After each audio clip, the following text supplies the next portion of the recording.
Shalom saudaraku, berjumpa kembali bersama dengan saya, Pendeta Jakob Setio, dalam program Sapa Jemaat di Rumah. Mari kita masuk dalam hadirat Tuhan, kita berdoa, mohon penyertaan dan berkat Allah dicurahkan atas kita. Bapa, kami menyerahkan waktu renungan firman Tuhan kali ini ke dalam tangan kasih-Mu. Mohon hikmat-Mu, mohon pencerahan daripadamu. Biarlah kami mengerti akan kehendak-Mu, supaya sepanjang hari ini menjadi hari yang diberkati, di mana kami boleh hidup seturut dengan kehendak-Mu. Berfirmanlah Tuhan, kami siap diberkati. Di dalam nama Yesus kami berdoa dan bersyukur kepadamu. Haleluya, amin. Firman Tuhan kali ini terambil dari Yesaya 55 ayat yang ke-8. Yesaya 55 ayat yang ke-8 berkata, "Sebab rancanganku bukanlah rancanganmu, dan jalanmu bukanlah jalanku." Demikianlah firman Tuhan. Saudaraku, ketika orang Israel diizinkan Tuhan untuk masuk ke dalam pembuangan, mereka bertanya-tanya, mengapa semua ini harus dilakukan Allah kepada mereka? Mereka tidak menyadari bahwa apa yang dilakukan Tuhan itu berkaitan dengan dosa-dosa yang dilakukan oleh orang Israel dan ketidaktaatan mereka atas firman Allah.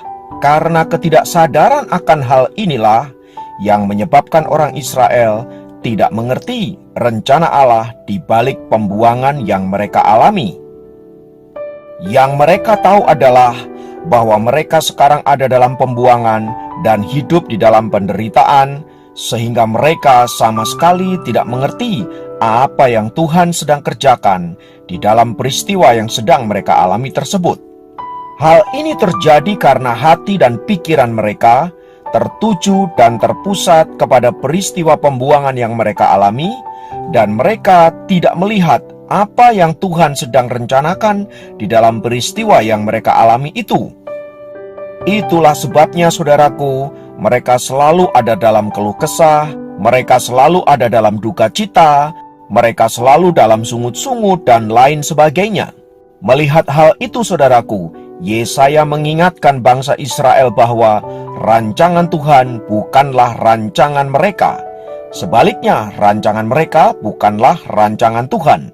Sebab rancangan Tuhan dengan tujuan untuk mendatangkan damai sejahtera dan sukacita dan membawa keselamatan. Sementara rancangan manusia seringkali berpusat kepada diri mereka sendiri untuk kesenangan mereka sendiri dan kepuasan mereka sendiri.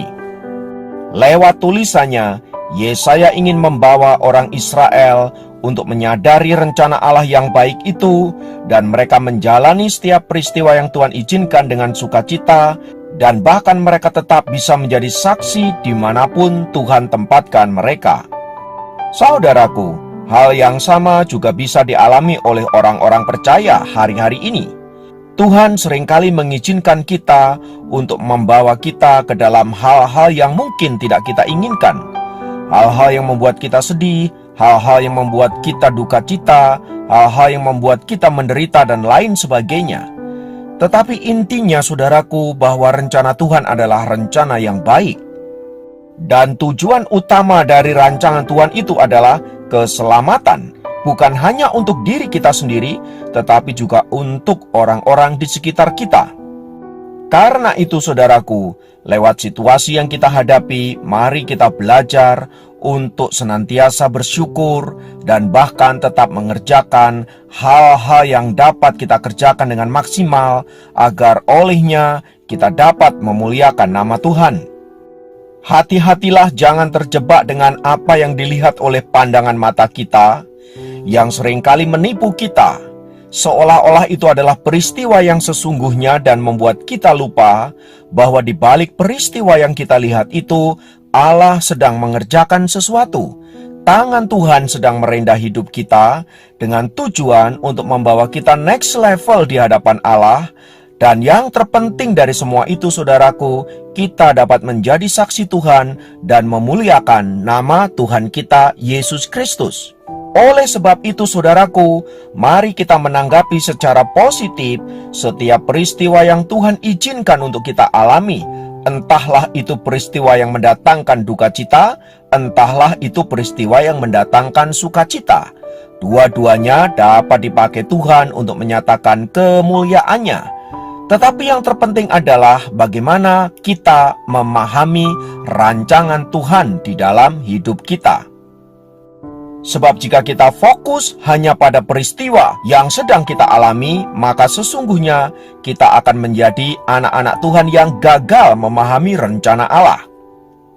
Sebab sesungguhnya peristiwa yang kita alami itu hanyalah panggung saja, di mana kita harus memerankan sesuatu, tetapi sesungguhnya Allah lah sutradara dari segala peristiwa yang ada, dan pada akhirnya kita dapat melihat bagaimana sang sutradara itu membawa cerita hidup kita menjadi happy ending di dalam Tuhan. Oleh sebab itu tetaplah berpengharapan dan yakinlah bahwa rancangan Tuhan adalah baik untuk kita. Mari kita berdoa. Kami naikkan pujian dan syukur untuk anugerah-Mu. Kami mengucap syukur untuk penyertaan-Mu. Kami juga mengucap syukur untuk keselamatan yang Engkau berikan kepada kami. Ada banyak peristiwa yang harus kami lewati, tetapi ajar kami untuk melihat bahwa segala peristiwa itu dikendalikan oleh Allah yang mengasihi kami. Oleh sebab itu, kami percayakan hidup kami, masa depan kami ke dalam tangan kasih-Mu. Terima kasih Bapakku, terpujilah nama-Mu, dalam nama Yesus kami berdoa, haleluya, amin. Demikian program Sapa Jemaat kali ini. Sampai jumpa dalam program Sapa Jemaat yang lain. Tuhan Yesus memberkati.